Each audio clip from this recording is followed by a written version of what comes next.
ముంబై నటి కేసులో తొలి వేటు పడింది. ఇద్దరు పోలీసులపై వేటు వేశారు. అప్పటి ఇబ్రహీంపట్నం సిఐ ముత్యాల సత్యనారాయణ, అప్పటి west zone ACP Hanumantharao suspend అయ్యారు. ప్రస్తుతం విజయవాడ గవర్నర్పేట సిఐగా ఉన్నారు సత్యనారాయణ.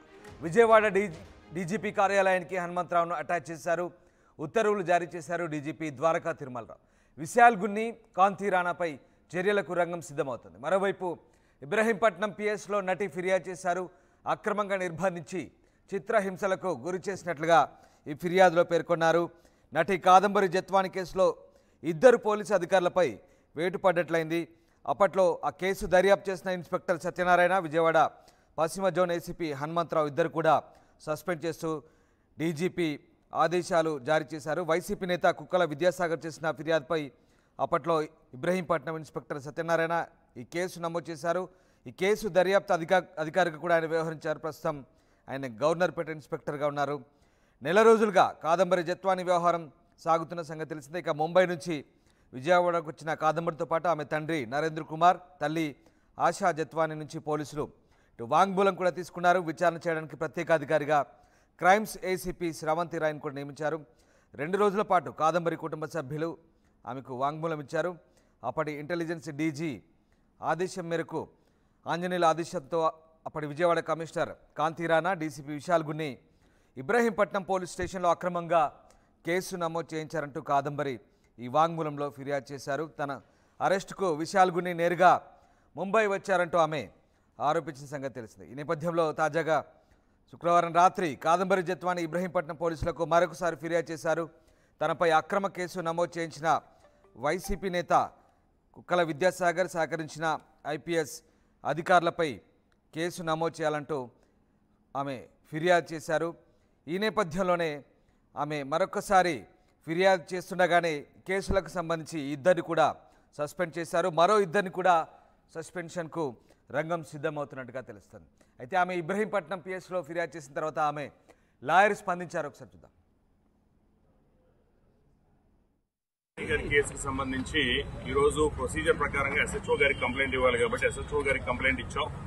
సో వాళ్ళు ఇన్వెస్టిగేట్ చేస్తా ఉన్నారు. లీగల్ ఒపీనియన్ తీసుకోవాలి. లీగల్ ఒపీనియన్ తీసుకొని అకార్డింగ్లీ ఎఫ్ఐఆర్ రిజిస్టర్ చేస్తా ఉన్నారు. ఎఫ్ఐఆర్ రిజిస్టర్ చేసి పోలీసు వారు ఇన్వెస్టిగేషన్ చేస్తారు. దీనికి మించి ఇప్పుడు ఇన్వెస్టిగేషన్ ప్రొసీజర్ స్టార్ట్ అయింది కాబట్టి దీనికి మించి మాట్లాడటం అనేది కరెక్ట్ కాదు కాబట్టి సో దయచేసి ఆవిడ వచ్చింది, కంప్లైంట్ క్లియర్ గా ఇచ్చారు. సీఏ గారు మొత్తం కంప్లైంట్ కూడా రిఫర్ చేసుకున్నారు. రిఫర్ చేసుకుని ఏదైతే ఎఫ్ఐఆర్ రిజిస్టర్ చేయాలో దాని తగిన ఒక ప్రాసెస్ ఉంటుంది, ప్రొసీజర్, ఒక లీగల్ ఒపీనియన్ తీసుకోవాల్సిన ప్రొసీజర్ ఉంటుంది. ఆ ప్రొసీజర్ కంప్లై చేస్తూ ఆ లీగల్ ఒపీనియన్ తీసుకొని ఎఫ్ఐఆర్ రిజిస్టర్ చేసే అవకాశం ఉంటుంది. దయచేసి నా సిన్సియర్ రిక్వెస్ట్, మీరు చాలాసేపు నుంచి వెయిట్ చేస్తారని తెలుసు, క్వశ్చన్ ఏం అడగద్దు. ఎందుకంటే రీజన్ ఏంటంటే ఇన్వెస్టిగేషన్ ప్రొసీజర్ అనేది స్టార్ట్ అయింది కాబట్టి 1 or 2 days లో మీకు అన్ని డీటెయిల్స్ లైక్ మీకు it will be public domain, మీకు అన్ని డీటెయిల్స్ వస్తాయి.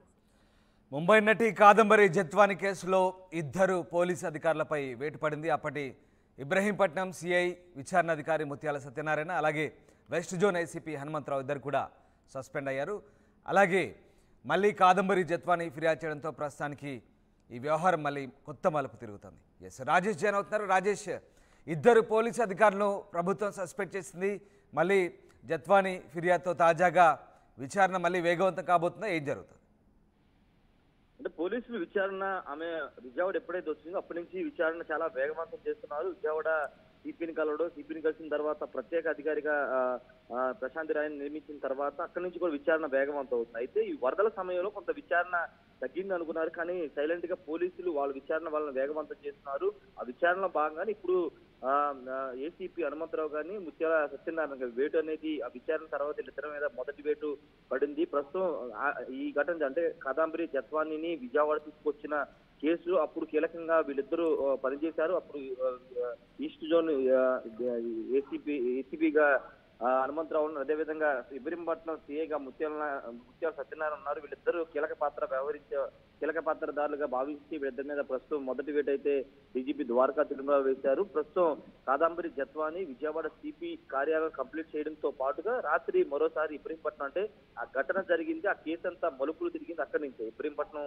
పోలీస్ స్టేషన్ లో కుక్కల విద్యాసాగర్ అక్కడే ఫిర్యాదు చేశారు. అక్కడ ఫిర్యాదు చేయడంతో ఆ కేసుని తీసుకుని ఇటు అప్పుడు డీసీపీ పనిచేసినటువంటి విశాల్ గున్ని కానీ సత్యనారాయణ కానీ వీళ్ళంతా కూడా అక్కడ ముంబై వెళ్లి బలవంతంగా తీసుకురావడం, ఇబ్రహీంపట్నంలో ఒక గెస్ట్ హౌస్ లో పెట్టి బలవంతంగా మీద దాడి చేశారని ఆరోపణలు కూడా చేస్తున్నారు. కాబట్టి ఇదంతా ఇబ్రహీంపట్నం ఇదంతా జరిగింది. కాబట్టి ఆమె ఇబ్రహీంపట్నం వెళ్లి కూడా నిన్న పోలీస్ స్టేషన్ లో ఫిర్యాదు చేసింది. ఈ నేపథ్యంలో నిన్న రాత్రి పోలీసు ఉన్నతాధికారులు డీజీపీ ద్వారకా తిరుమల వీళ్ళిద్దరి మీద వేటు చేశారు. తర్వాత నెక్స్ట్ ఎవరనేది ఇప్పుడు క్వశ్చన్ మార్క్ గా కనబడుతుంది. విశాల్ గున్ని పేరు, అదేవిధంగా అప్పుడే విజయవాడ సిపి పనిచేస్తున్న కాంతిరాణ టాటా వీళ్ళిద్దరి పేర్లు బలంగా వినపడుతున్నాయి. తర్వాత వేటు పడేది వీళ్ళ మీదనే ఒక చర్చ అయితే నడుస్తుంది. అయితే విచారణ పూర్తి స్థాయిలో చేసిన తర్వాత ఒక 2-3 రోజుల్లోనే దీనికి సంబంధించినటువంటి వేటుకు సంబంధించినటువంటి ఆదేశాలు వచ్చే అవకాశం కనబడుతుంది.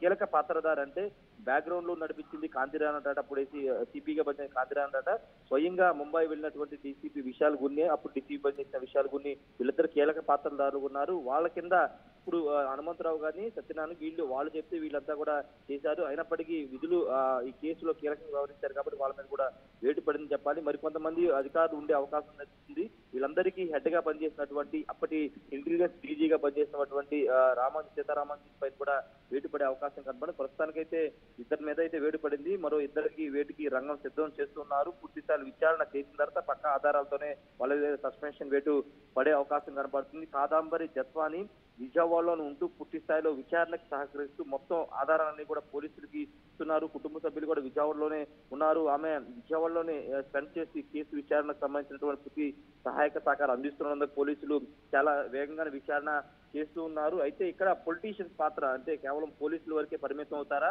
బ్యాక్గ్రౌండ్ లో పోలీసులకి డైరెక్షన్స్ ఇచ్చినటువంటి వైసీపీ నేతల వరకు కేసు వెళ్తుందా లేదనేది చూడాల్సిన అవసరం ఉంది. ఖచ్చితంగా ముందు పోలీసులు టార్గెట్ పోలీసులు ఎవరైతే ఈ కేసులో కీలకంగా పనిచేశారో వాళ్ళ మీద వేటు వేయడం, వాళ్ళ మీద చర్యలు తీసుకోవడం, తర్వాత రాజకీయంగా ఎవరు వీళ్ళని నడిపించింది వాళ్ళని కూడా బయటికి తీసుకొచ్చే ప్రయత్నం పోలీసులు చేసే అవకాశం. ఎందుకంటే అటు నారా లోకేష్ గారి ప్రభుత్వం కానీ ఈ కేసు మీద చాలా సీరియస్ ఉంది. ఎందుకంటే ముంబై నుంచి ఒక నటిని తీసుకొచ్చి ఈ విధంగా చిత్రహింసకు పెట్టి 14 రోజుల పాటు బంధించి ఈ విధంగా జైల్లో పెట్టి వేధింపులు చేయడం అనేది చాలా దారుణం అనేది అప్పటి పోలీసు. రాజేష్, ముఖ్యంగా ఈమె ఫిర్యాదులో 3 ఐపీఎస్లపై కాంతిరాణా అలాగే విశాల్ గున్ని, పిఎస్ఆర్ ఆంజనేయులపై ఫిర్యాదు చేసింది. ముఖ్యంగా విశాల్ గున్ని మాత్రం ముంబై వచ్చి మరి పారిశ్రామికవేత్త సజ్జన్ జిందాల్కు అనుకూలంగా తనపై కేసు బనాయించారంటే ఆమె చెప్తోంది.